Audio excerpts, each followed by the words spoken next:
tous, bienvenue pour ce nouveau numéro de Taisez-vous, donc une reprise tranquillement. Aujourd'hui, on va écouter deux, deux étudiants, donc Aïe qui va nous présenter une thèse de médecine générale qu'elle fait au sein de l'université Paris-Est-Créteil, portant sur l'épuisement professionnel, le burn-out, des médecins généralistes du Val-de-Marne.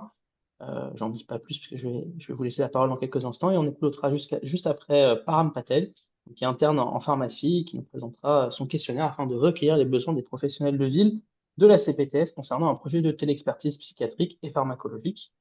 Vous avez 15 minutes maximum chacun. Si ça dure un peu moins de temps, il n'y a pas de souci. On vous laisse la parole avec le support que je vous laisse partager. Et après, on aura un petit temps de questions si besoin. Et donc, Aïe, je vous laisse la parole. Très bien, merci beaucoup, monsieur.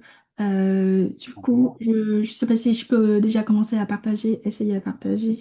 Oui, non, vous pouvez. Vous avez la main.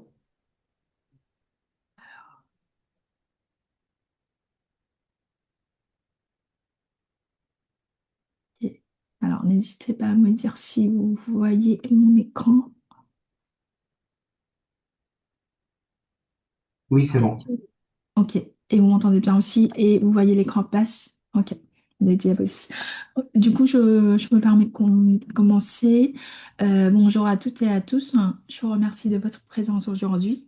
J'ai l'honneur de vous présenter mon projet de recherche dont le thème porte sur la santé mentale chez les médecins généralistes dans le Val-de-Marne. Euh, et je tiens tout d'abord à remercier ma lectrice de thèse, le docteur Courtin, maître de conférences associée et enseignante universitaire, pour son accompagnement dans ce travail. Donc, pour commencer, qu'est-ce que le burn-out? Le dictionnaire Larousse le définit comme un syndrome d'épuisement professionnel caractérisé par une fatigue physique et psychique intense, souvent liée à un stress chronique au travail. Aujourd'hui, la référence principale est le modèle de Maslach et Jackson qui structure ce syndrome autour de trois grandes dimensions. L'épuisement émotionnel, c'est une fatigue extrême face à la surcharge. Deux, c'est la dépersonnalisation ou cynisme, qui est un détachement froid vis-à-vis des patients ou des collègues ou des étudiants internes, externes.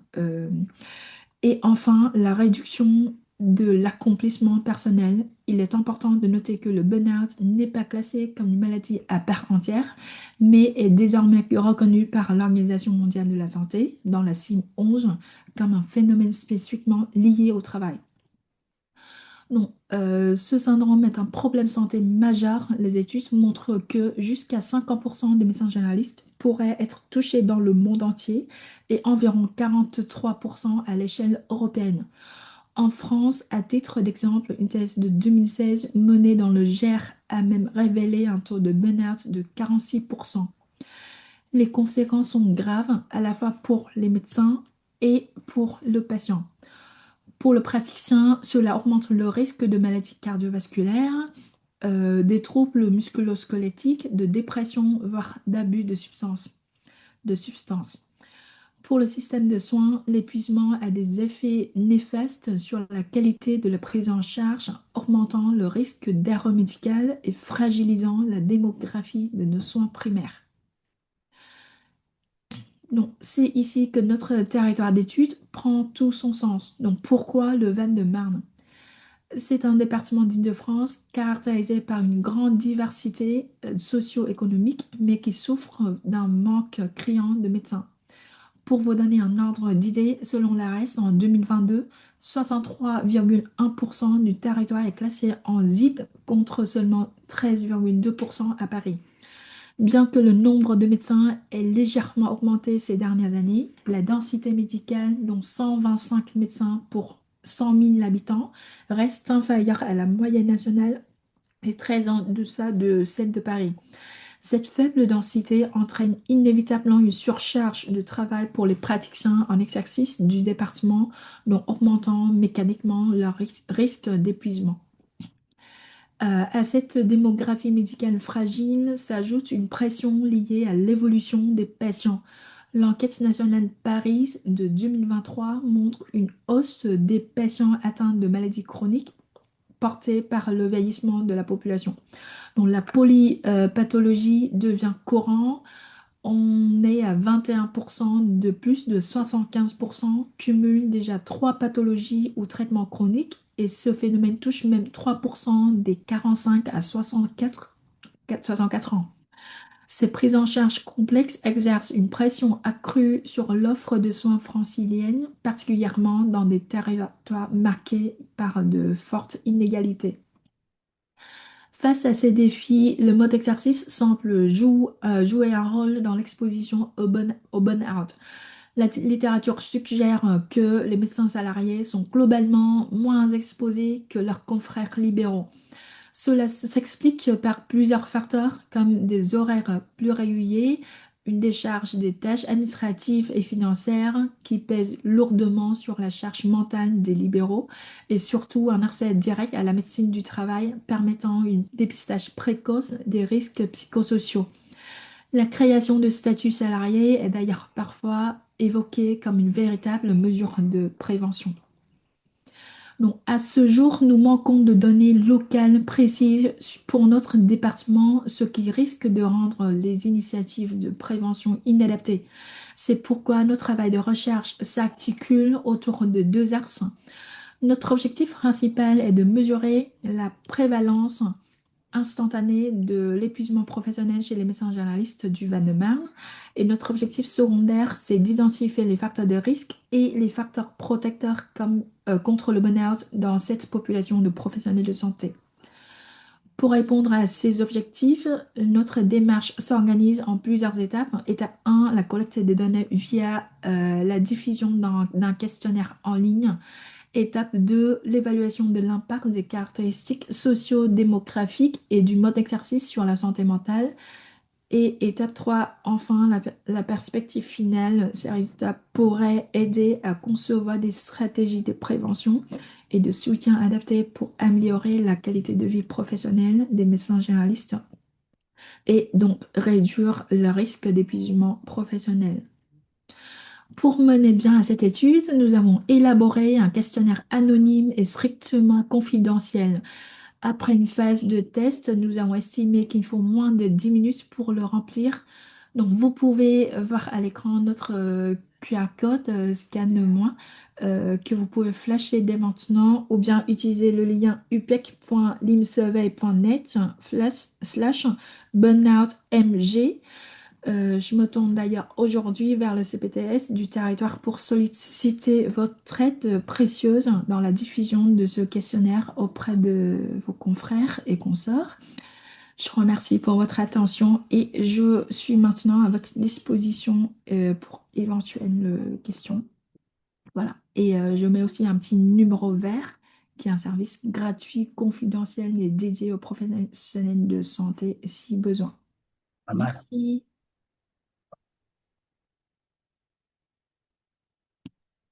Merci à vous, c'était très clair, très bien. Est-ce qu'il y a des questions dans l'audience parmi ceux qui sont connectés? Nous, évidemment, on a relayé dans le cadre de l'invitation le lien vers le questionnaire. On va relayer directement le questionnaire. Est-ce qu'il y a d'autres questions?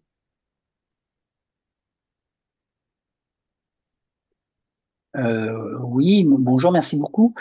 Comment on explique cette stagnation des médecins généralistes et cette impression, parce que c'est un peu une déconnexion entre la stagnation du nombre de médecins généralistes et cette impression de perte de médecins ou de déserts médicaux qui se crée dans le Val-de-Marne. Est-ce que déjà, dès le départ en 2011, on était en désert? Ce qui fait que c'est maintenant devenu plus important, cette impression. Comment ça se fait, cette déconnexion entre le nombre, le chiffre et ce que l'on ressent sur le territoire? Merci pour la question. C'est une très bonne question que je ne sais pas trop répondre. Mais oui, statistiquement, là, en 2022, on est à 125 médecins sur 100 000 habitants. Et là, en 2000, ah pardon, ça c'est en 2022. Et il y a 10 ans, en 2011, on était à 124 médecins pour 100 000 habitants. Je crois avoir lu quelque part, bon, c'est dans un revue XRC, je crois, que là, pour l'instant, on a des médecins qui sont diplômés, mais un tiers Dans ma tête, c'est un tiers des médecins diplômés qui ont décidé de changer de métier ou pratiquent pas comme médecins en libéraux. Je crois que c'est pour ça qu'on a, malgré une augmentation du numerus clausus, augmentation de la formation, et du coup, il y a toujours pas une augmentation de médecins disponibles déjà pour la France et après pour le territoire. Je sais pas il y a, il y a une diversité géographique qui peut jouer. Je- Par contre, je me suis permis là, effectivement, les chiffres que vous avez repris, c'est bien les chiffres de l'ARS. Mais quand vous allez sur les chiffres de l'INSEE, densité des médecins généralistes pour 100 000 habitants, Val-de-Marne, en 2012, vous aviez 140. Et en 2024, ils nous mettent 120, en 2022, 127 et en 2024, 123. Ce qui là permet de voir la diminution. Mais il y a une distinction entre les chiffres de l'INSEE et les chiffres de l'ARS.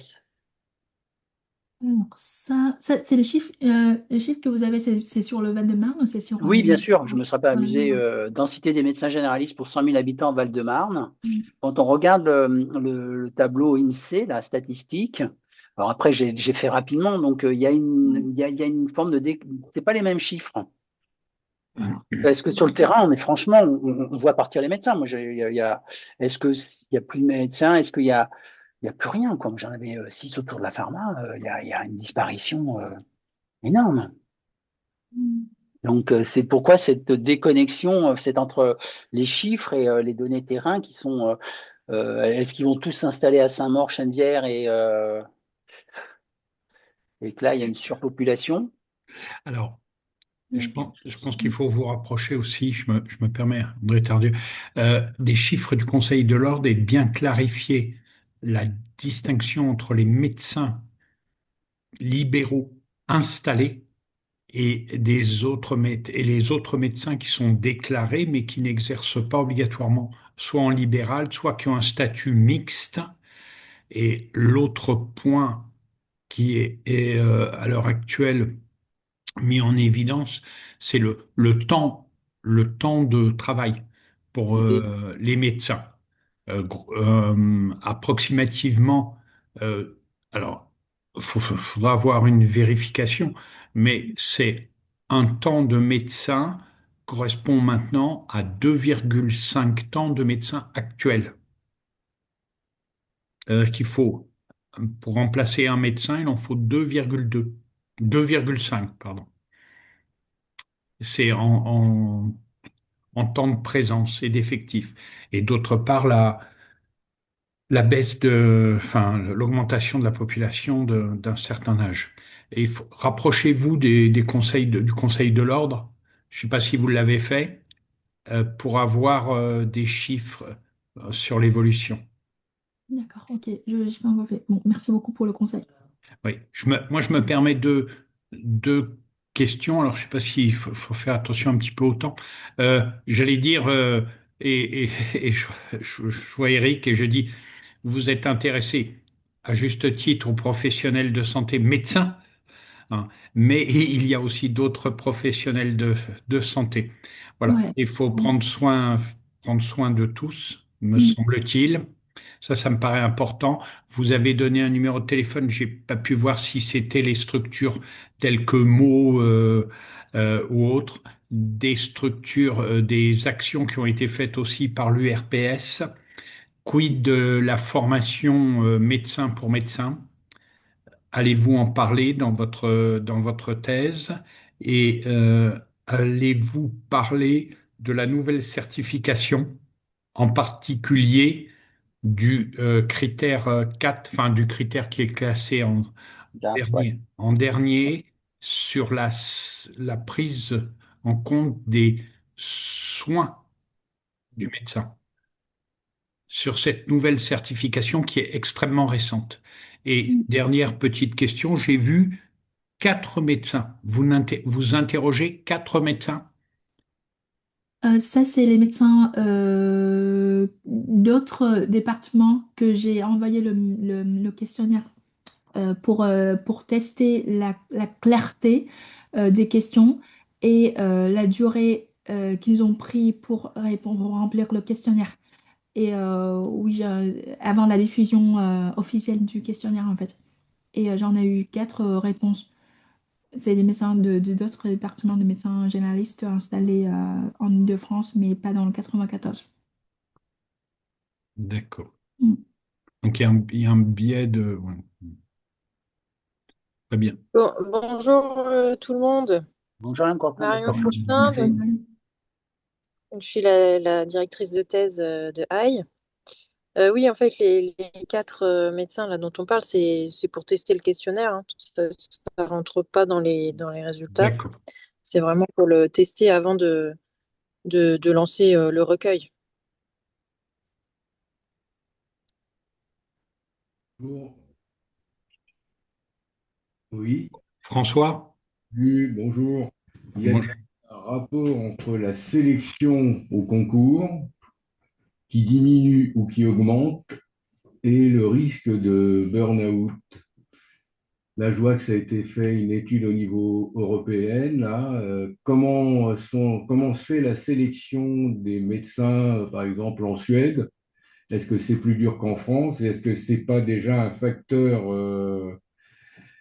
disons, quand la sélection est moins dure, est-ce qu'on ça permet d'être plus sensible au burn-out, quoi. Voilà. Et je complète la question. Qu- euh, Quid du burn-out chez les étudiants en médecine? Ça, c'est Est-ce que c'est la simple continuité? Bah, tout ça, c'est des questions qu'on abordera dans la discussion de la thèse. Effectivement, on sait qu'en France, les étudiants en médecine, ils sont fortement sujets à de la dépression, à du burn-out, à des addictions. Mais ça fera partie de la discussion de nos résultats. Bon. Mais écoutez, on va diffuser, on va essayer de diffuser et de mettre juste une petite chose. Si vous faites la présentation, euh, indiquez tout de suite sur le lien que vous présentez, je ne sais pas si c'est possible, qu'il soit cliquable dans la présentation. Ouais. Voilà. Et si je peux me permettre en complément Et sur Eric, oui, si je peux me permettre en complément sur les euh, thèses 2000, il faut mettre le nom de la personne qui a fait la thèse, ça peut être plus sympa pour lui. Le domaine le modèle de machin, si vous aviez une référence derrière à rajouter. Marshall, vous l'avez appelé, je crois, au départ. Oui, le modèle Mesnache, ouais. Ben, c'est ça. On va mettre l'année, etc. Et la thèse, c'est mettre le nom du thésard. Ça peut lui faire plaisir. D'accord, merci. On est susceptible, hein, vous savez, quand on a une... Non, merci pour votre présentation. oui, merci. Merci beaucoup. Très bien, merci à vous. Et puis du coup, je vous propose, il y a d'autres questions, on pourra éventuellement les prendre après, mais de passer à la deuxième présentation de ce jour. Donc, je vais laisser la parole à Param. Je vais lui laisser présenter son sujet de thèse. Param, la main est pour vous et la parole est à vous. Bonjour à tous, merci de me permettre de participer à cette présentation. Je vais tout de suite vous partager mon écran, dites-moi si vous le voyez bien. Hop. Est-ce que vous voyez? Oui. Parfait, alors moi je ne vous vois plus, mais en tout cas si vous m'entendez c'est parfait. Alors, je me représente, un bonjour à tous, donc moi c'est Param Patel, donc je suis actuellement interne en pharmacie hospitalière au sein du groupe hospitalier Paul Guiraud. Et donc là, j'effectue mon 5e semestre. Donc, l'objectif là de cette présentation, c'est justement de vous présenter un questionnaire d'évaluation de vos besoins en matière de téléexpertise en psychiatrie et en pharmacologie, donc sur l'ensemble des professionnels de santé sur un territoire donné, donc notamment le 94. Pour vous remettre un peu dans le contexte, donc ce questionnaire rentre justement dans le projet de ma thèse en but de validation de mon DES de pharmacie hospitalière. Donc, je vous ai mis le titre qui n'est pas encore définitif, mais voilà, c'est de faire un déploiement d'une téléexpertise psychiatrique et pharmacologique entre la ville et l'hôpital. Donc, le but, c'est d'analyser les outils existants et d'évaluer les besoins et de voir comment on peut mettre ça en place. Euh, Ce projet s'intègre aussi dans le projet FIOP, qui a pour objectif justement de sécuriser le parcours médicamenteux des patients souffrant de troubles psychiatriques en mobilisant les différents professionnels de santé sur un territoire donné. Donc, je vous ai mis justement je vous ai remis les trois objectifs hein, de ce projet FIOP. Donc, le premier, ça va être d'optimiser la prise en charge médicamenteuse des patients, d'optimiser et renforcer le parcours en intégrant l'évolution métier. Et numéro 3, c'est de former les acteurs et renforcer la collaboration avec la CPTS. Donc, les structures impliquées sont notamment la PU du groupe hospitalier Fondation Vallée Paul Giraud, tout le secteur 94 chez 10 du GH Fondation Vallée Paul Giraud et la CPTS Octave, qui comprend la ville de Orly, Choisy, Thiais et Villeneuve-le-Roi et Ablon. J'avais une anti-sèche à côté. Alors, pour vous redonner un peu les chiffres, vous n'êtes pas sans savoir que la santé mentale en France, c'est un enjeu majeur de santé publique, comme que l'a annoncé le gouvernement. Pour vous donner un peu de chiffres, alors, on a une prévalence qui est élevée hein, de troubles psychiatriques. Il faut savoir qu'il y a un Français sur 4 qui souffrira d'un trouble mental au cours de sa vie, selon le ministère du Travail. 13 millions de personnes représentent un trouble psychiatrique en France, dont 3 millions avec des troubles sévères. Donc c'est une pathologie extrêmement fréquente et donc il y a un impact populationnel qui est massif. Euh, on a aussi la dépression hein, qui est un problème majeur et qui est en constante augmentation. Donc 15,6% des adultes ont fait un épisode dépressif en 2024. Et chez les jeunes, entre 18 et 29 ans, ça représente 22%. Donc il y a une forte augmentation hein, depuis 2017, à peu près, voilà, donc une augmentation d'environ 9,8 à supérieur à 15%. Donc c'est une augmentation récente et de plus en plus des jeunes sont touchés. D'autres chiffres, on a aussi les troubles anxieux hein, qui sont fréquents. Donc on a 6,3% des adultes avec des troubles anxieux généralisés en 2024, environ 12,5 avec des états anxieux, donc pour les formes les plus larges. Donc l'anxiété, hein, c'est vraiment enfin, c'est une pathologie chronique qui est fréquente et qui est aussi sous-estimée. Et dernier chiffre là, que je voulais vous donner, c'est notamment la souffrance psychique massive qui est sous prise en charge. On a à peu près plus de 50% des patients dépressifs qui ne consultent pas et 30% des patients anxieux euh, sans recours aux soins, pardon, et 53% des Français déclarent une souffrance psychique récente. Donc, forte prévalence, mais défaut d'accès aux soins et donc il y a un enjeu organisationnel qui va être majeur. Donc, les objectifs généraux, hein, notamment pour ma thèse, c'est de mettre en place une télé-expertise psychiatrique et pharmacologique à destination des professionnels de ville sur un territoire. Pour ce faire, alors pour cela, hein, donc on va choisir un outil de télé-expertise adapté à vous, les professionnels de santé. Et pour ce faire, donc j'aurai besoin de faire une évaluation de vos besoins en matière de télé-expertise hein, psychiatrique et pharmacologique. Donc ça concerne notamment les professionnels de santé de ville. Pour vous donner un peu une définition, donc télé-expertise, qu'est-ce que c'est? C'est un acte de télémédecine permettant à un professionnel de santé de solliciter à distance d'un autre professionnel hein, médical sur la base d'informations concernant un patient via des outils sécurisés et sans présence obligatoire du patient. Comment ça se déroule? Au début, vous avez donc un professionnel de santé qui est le requérant, donc il va demander une téléexpertise. Il se connecte sur un système informatique de télémédecine, il formalise sa demande et c'est déposé sur une place de marché. Hein, et en face, donc, vous allez avoir un professionnel qui est du coup le professionnel requis. Lui va traiter la prise en charge de la demande de téléexpertise. Pareil, il se connecte sur un système informatique de télémédecine et il peut demander des documents s'il manque ou s'il a besoin de compléments d'information. Ensuite, donc, ce professionnel requis, il va il va traiter et va émettre une conclusion, donc un avis. Donc, ça va être la rédaction et la transmission au professionnel requérant d'un diagnostic ou d'un résultat ou d'un avis. Et ensuite, c'est la facturation, donc il va facturer justement cet acte, cet avis qu'il a donné. Et donc télétransmission de la feuille de soins et transmission des éléments de facturation aux médecins référents et aux structures référentes. Voilà. Donc pour s'organiser, on a fait la construction d'un groupe de travail de téléexpertise au sein du GH Fondation Vallée Paul Guiraud, notamment le secteur 94G10. Donc, il regroupe des psychiatres, des pharmaciens, l'interne de moi-même et un IPA. On a fait un recueil des outils en existence, notamment parmi tous les outils, on a notamment Hortif, Omnidoc et Santélien. Et le deuxième point, c'est de faire un recueil des besoins des professionnels de santé de ville.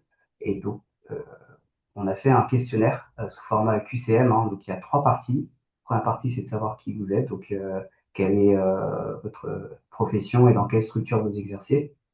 Partie 2, c'est de faire un état des lieux d'utilisation de votre expertise. Est-ce que vous l'utilisez? Si oui, eh ben, il y a certaines questions. Sinon, il y aura d'autres questions.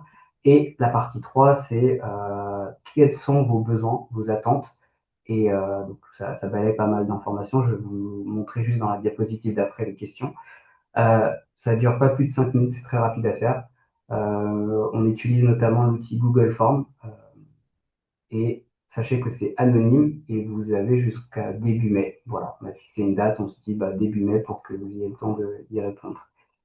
On va faire un focus sur la partie 3. Donc, c'est ce qui va vraiment nous intéresser pour évaluer vos besoins. Donc, il y a une partie un peu sur dans quelle situation clinique vous vous retrouvez en difficulté. Donc là, je vous ai mis certaines pathologies et vous avez la case autre si vous avez d'autres choses à rajouter. Pour quel patient et pour quel type d'avis, c'est-à-dire est-ce que vous voulez une recommandation, enfin quel type d'accompagnement, donc est-ce que vous voulez un avis, une aide sur le diagnostic ou une prise en charge de iatrogénie, enfin vous répondez selon vos besoins. Et aussi, on aimerait avoir votre retour sur ce que vous avez pu entendre, les outils qui vous semblent justement pertinents à utiliser dans votre pratique quotidienne. Donc, est-ce que c'est plutôt Omnidoc, Hortif ou mail sécurisé, téléphone, visioconférence? Et aussi de savoir sous quelle forme vous souhaiterez avoir la réponse. Donc, est-ce que vous préférez plutôt que ça soit sous compte rendu écrit, par appel ou les deux? Et aussi de savoir aussi le délai qu'il faut pour que vous donniez une réponse. Et vous avez une partie commentaire si vous voulez me faire un retour, une suggestion, ou voilà, vous pouvez vous lâcher dans la partie commentaire. Donc merci pour votre attention et voici le fameux questionnaire que je vous invite à scanner, s'il vous plaît. Merci beaucoup, Param, c'était très clair. Est-ce que vous avez des questions dans l'audience pour Param?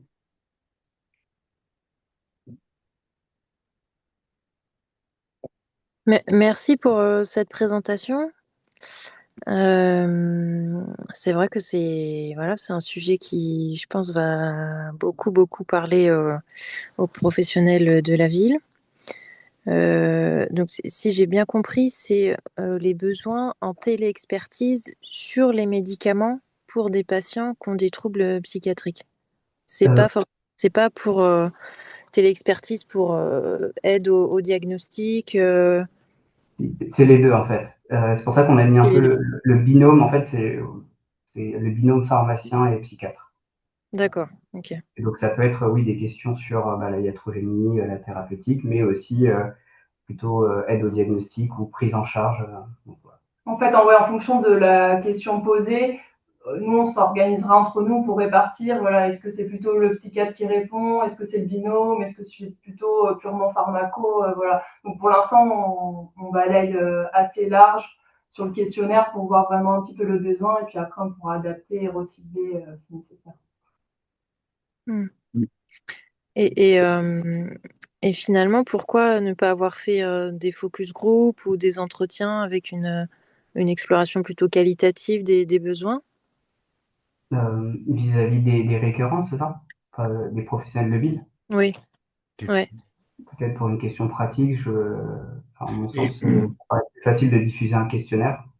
Euh, Et donc, oui, c'est sûr que ça prend moins de temps, mais c'est vrai que prend moins de temps. après, ça peut être intéressant éventuellement si, Ouais, c'est vrai que en fonction des réponses qu'on a, si on voit peut-être qu'on n'a pas suffisamment de réponses, peut-être aller en direct avec les professionnels.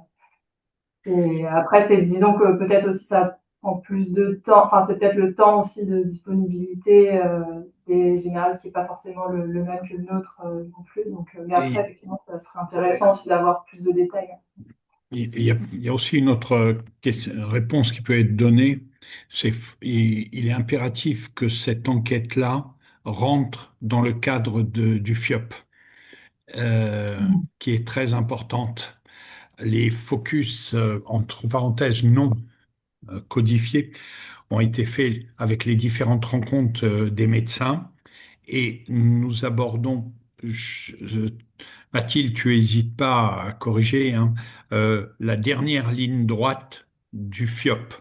Euh, Oui, on a aussi des délais, voilà, parce que c'est l'année où voilà. Donc, voilà, ce projet va être évalué ou pour lequel on aura besoin de résultats assez concrets. Donc là, on se dit qu'avec l'enquête, on pourra quand même avoir pas mal de résultats assez rapidement. Voilà. Et juste une petite précision, vous le verrez de toute façon dans l'enquête, mais c'est vraiment destiné à tous les professionnels de santé. Donc IPA, pharmaciens d'officine, vraiment n'hésitez pas à répondre. C'est assez large parce que voilà, on se rend compte au quotidien aussi avec nos collègues pharmaciens d'officine qu'il y a des questions aussi Pluripro. par rapport à la psychiatrie, la pharmaco, enfin, du hors AMM, etc. Donc voilà, n'hésitez pas à répondre de manière large. c'est vrai que Ça peut que nous aider. j'ai oublié de le préciser, mais oui, ça concerne l'ensemble des professionnels de santé sur le Et, territoire. et les autres motivations, ça va être aussi d'aider la structure hospitalière à choisir des outils. Si je me trompe, si je me Oui, trompe. ça c'est un des enjeux effectivement, parce qu'on voit que sur le terrain, c'est plutôt OmniDoc qui est utilisé. Donc l'idée, nous, c'est vraiment de prendre un outil que vous utilisez déjà au quotidien, qui soit le plus simple possible. Mais voilà, après, il faut pouvoir le financer côté hospitalier. Donc là, vos réponses vont avoir aussi beaucoup d'impact sur le choix de l'outil. Et donc, c'est ce qu'on veut aussi montrer pour pouvoir faire remonter les choses. Moi, j'avais une petite question. Du coup, je suis en établissement médico-social. Si j'ai besoin d'une expertise, le médecin requis, effectivement, j'ai entendu qu'il m'envoyait la facture, mais j'ai pas entendu s'il m'envoyait la prescription. La facture. La facturation, oui. Il y a la facturation c'est ce qu'a Ouais. dit Param. Mais, On va faire double mais facturation, hein, si tu ce poses une qui question. m'intéresserait, c'est d'avoir les neuroleptiques quand il faut les augmenter progressivement ou les diminuer, c'est affaire de spécialistes.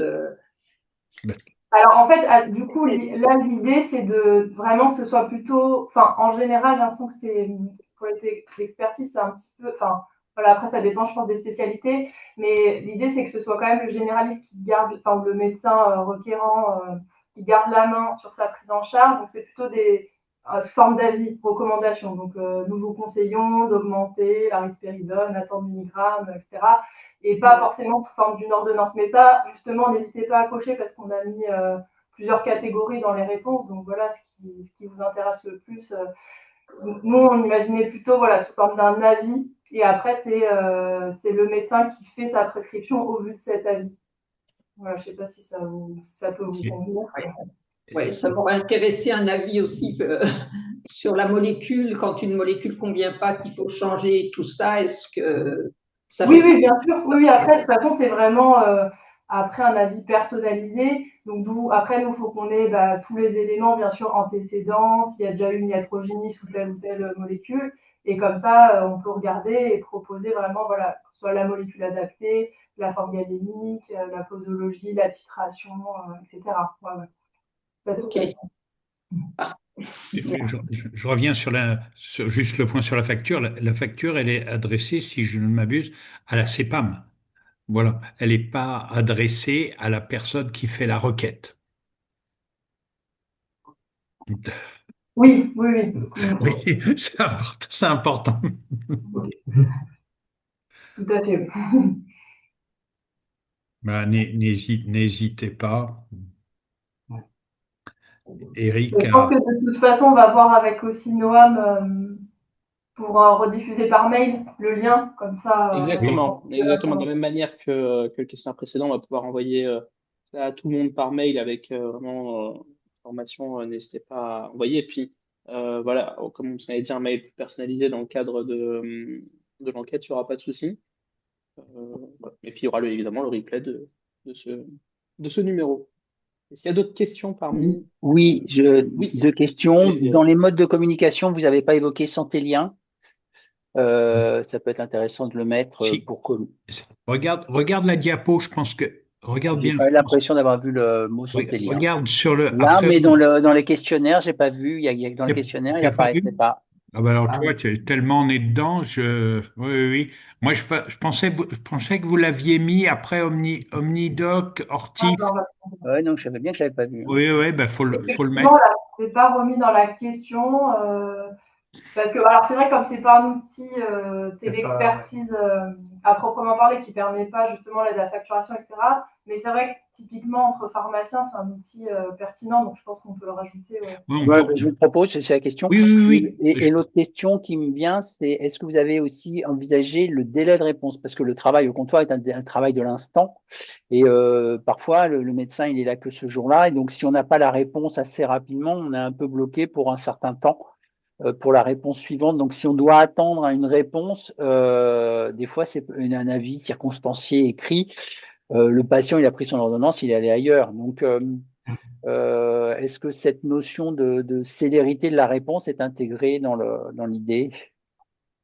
On ne peut pas attendre 48-72 heures, hein, des fois en officine. Je ne sais pas si, Ouais, si après, j'ai une c'est idée. sûr que enfin, on a mis quel délai vous souhaiterez avoir une réponse, mais le délai minimal, c'est 24 heures en fait. Il n'y a aucune téléexpertise qui permet une réponse instantanée. Non, mais je recadre par rapport à la pratique comptoir. Hein, Ouais. des fois, il y a des patients, si vous voulez, ils vont en CMP. Ils habitent à 3 km ou à 5-10 km, ils descendent à la pharmacie, ils prennent le médoc ou ils prennent juste le médoc avant de venir aller au CMP. Donc, des fois, c'est la réponse, elle doit être là, ils repartent au CMP, ils récupèrent leurs médicaments et ils disparaissent. Voilà, on n'a pas de délai pour avoir une réponse. Si c'est a posteriori, quand le patient a déjà pris tous les médicaments, ah, on a la réponse, c'était pas bon. Oui, Alors effectivement, ça fait c'est... partie des questions. Pardon. Oui, non, juste pour compléter un petit peu, je pense qu'on peut être tous confrontés à cette attente de la réponse. Après, c'est ce qui est déjà fait avec les téléexpertises, par exemple, en infectiologie, en endocrinologie à Villeneuve-Saint-Georges. On a un petit délai de réponse, mais on peut rappeler le patient. On dit au patient de revenir dans 1 ou 2 jours au moment où on aura la réponse. Enfin, je pense que ça, si vraiment on a besoin d'une réponse tout de suite, bah, c'est plus un autre canal qu'il faut utiliser, un appel ou. Le téléphone. Alors là, on Ouais. n'est pas dans la même démarche entre le médecin qui n'a pas rédigé la prescription et qui veut, donc c'est bloquant tout de suite, alors que nous, en pharmacie, on a la prescription, donc le patient n'a plus qu'à reprendre la prescription et partir ailleurs. Alors après, ce qu'on peut imaginer aussi, Oui, mais est-ce qu'on est à 2 jours près? Je pense pas. Le patient, alors c'est juste, moi je suis pas à 2 jours près, mais parfois le comportement du patient n'est pas à 2 minutes près. Mais il habite pas à côté. C'est juste, je raconte notre quotidien. Hein, C'est très intéressant, mais je Moi, je reviens confirme. parce qu'on n'a pas le même. En fin de compte, on n'a pas les mêmes temporalités et peut-être que ça va ressortir de ce questionnaire et de mettre en place dans cette télé-expertise les voies de secours, comme tu as énoncé, ouais. le téléphone, la flèche, j'ai besoin d'une réponse, enfin voilà, ou voilà, faire ressortir l'expression, on n'a pas du tout la même temporalité. Tout à fait. Et puis comme dit André, on peut imaginer d'avoir une ligne téléphonique un peu pour avoir une réponse rapide, mais qui sera bien sûr pas aussi détaillée Exceptionnel. que l'expertise, et dire bon bah je vous envoie mon avis vraiment rédigé dans quelques jours, mais là au moins pour savoir quoi faire sur le moment, on peut répondre direct par téléphone. On peut imaginer ça, un double canal de communication. Moi, dans les faits, c'est le patient. Excuse-moi, dans les faits, moi, c'est le patient qui appelle directement le secrétariat et qui demande au secrétariat de se renvoyer une ordonnance directement, en fait. D'accord. Donc, quand la temporalité est trop courte, j'ai encore eu le cas cette semaine, ouais. Mais voilà, ce qui va nous permettre de travailler ensemble.